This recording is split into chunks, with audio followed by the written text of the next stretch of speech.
Good morning students. आज हम अपने यूनिट 1 का चैप्टर 2 पढ़ने जा रहे हैं। 3 लिटिल पिग्स यानी कि 3 छोटे सुअर।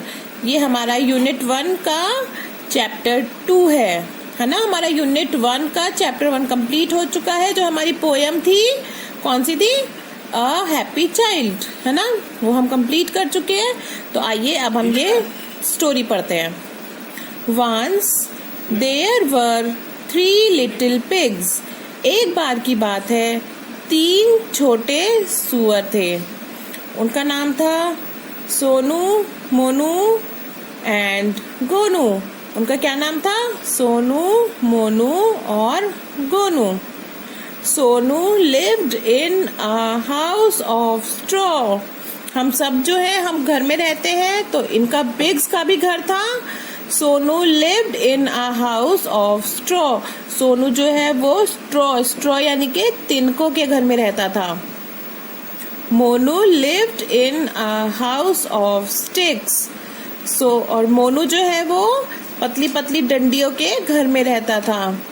जो जैसे बांस की डंडियां होती है उनसे बना हुआ घर था। ये देखिए, ये है सोनू का घर, ये मोनू का घर है जो स्टिक्स का बना हुआ है। And Gonu lived in a house of bricks. Bricks यानी के ईट। गोनू जो था वो ईट के बने हुए घर का था। कैसा था गोनू का घर? देखते हैं। ये ईट का बना हुआ घर था गोनू का। ये खड़ा है Gonu. One day a big bad wolf came to Sonu's house. एक दिन a big bad wolf यानी के भेड़िया came to Sonu's house. Sonu के घर में आया।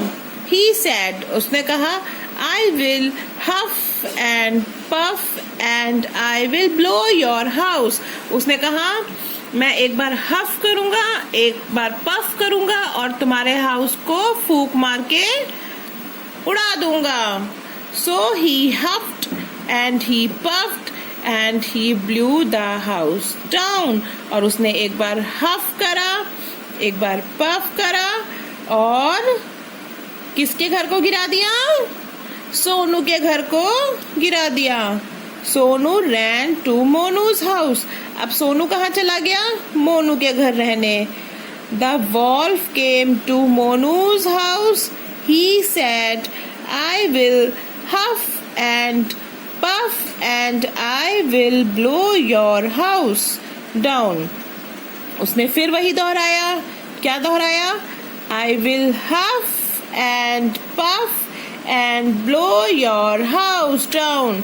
उसने कहा, मैं एक बार हफ करूंगा, एक बार पफ करूंगा और फूंक मार के तुम्हारा घर गिरा दूंगा।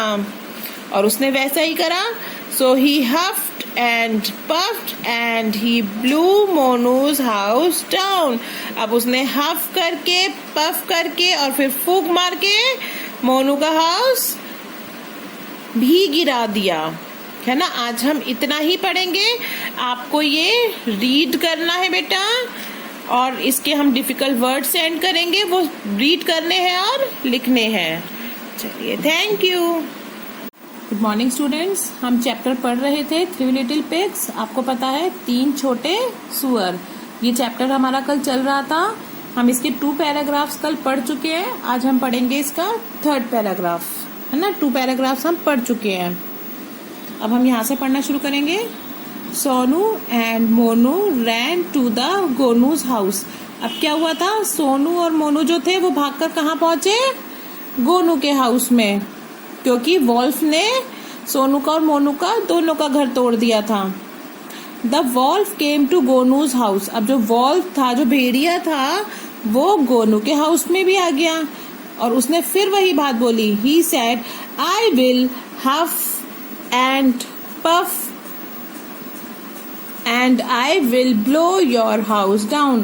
उसने कहा, मैं तुम्हारे घर को पहले हफ करूंगा, फिर पफ करूंगा और फूंक मारकर गिरा दूंगा। So he huffed and he puffed but he could not blow the bricks house down. उसने पहले हफ किया फिर पफ किया, लेकिन वो ईंटों से भरे हुए गोनू के घर को नहीं गिरा पाया. It was very strong, क्योंकि ईंटों का घर बना हुआ कैसा होता है? स्ट्रॉन्ग होता है. The wolf went away and Sonu, Monu and Gonu lived happily together in the red brick house. अब जो वॉल्फ है वो चला गया वहां से और सोनू, मोनू और गोनू एक साथ गोनू के घर में हैप्पीली मीन्स खुशी से, आनंद में साथ में रहने लगे. रेड ब्रिक हाउस यानी कि लाल रंग के ईंटों के घर में ये लोग साथ में रहने लगे. आपको ये स्टोरी पढ़नी है और मैं वर्ड्स मीनिंग सेंड कर रही हूँ, वो लर्न करने हैं और लिखने हैं. ठीक है, थैंक यू.